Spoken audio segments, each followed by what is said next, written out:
The nation's hospital executives have a clear message for Washington. If the Affordable Care Act is dismantled, we need you to restore the billions of federal dollars hospitals received before the ACA was established. Melanie Evans covers the hospital industry for the Wall Street Journal and joins us now to discuss. Hi, Melanie. Great to see you.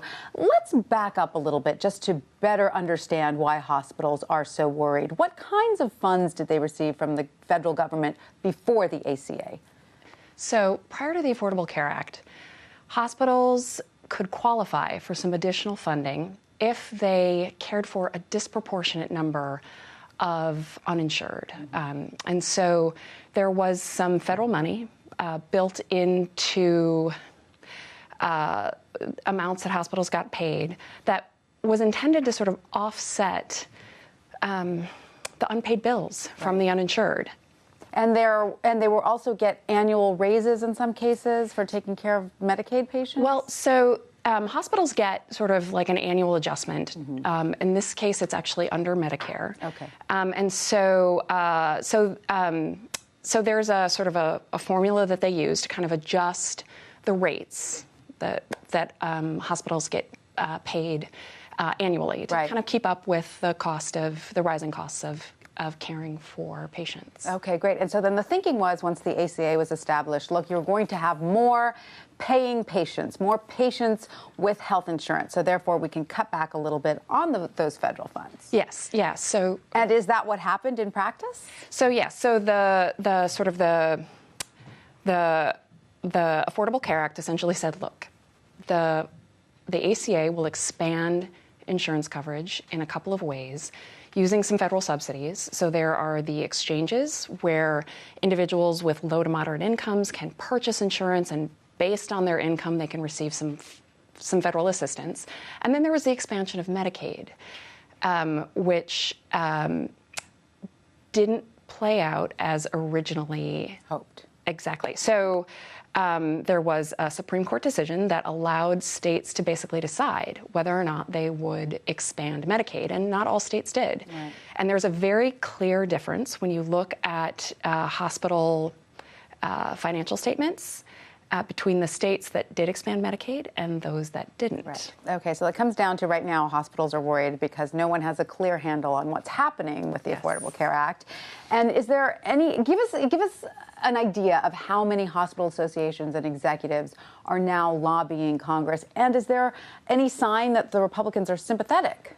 So I spoke with, for example, the American Hospital Association, which has about 5,000 members. There are hospitals, there are large health systems, there's other organizations, and their head of government relations said, like, they were urging their members to get to Capitol Hill as soon as possible, because this is an urgent situation for them. Exactly. Yes. It sort of it was kind of like job number one when Congress sort of kicked into gear.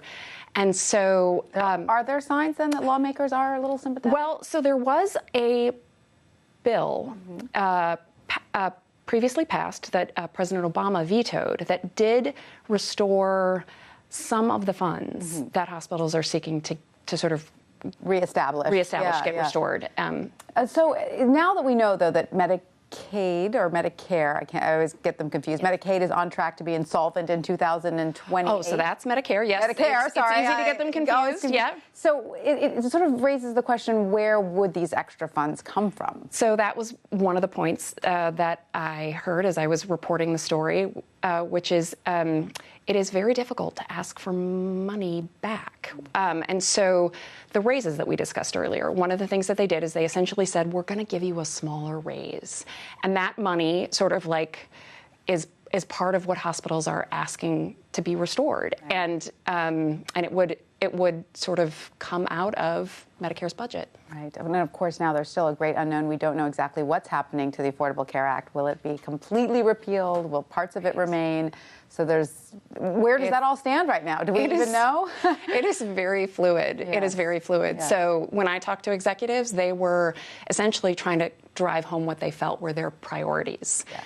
No matter what comes out of what's happening in D.C. right now, no matter what sort of shape this takes, whether it's a full repeal or it's some sort of, you've heard repair, you've heard replace, their sort of primary message is, if we lose those insured individuals, we want this money back. So the hospitals are making sure no one will forget about them in this formula. Yes. All right, Melanie, thank you so much for that.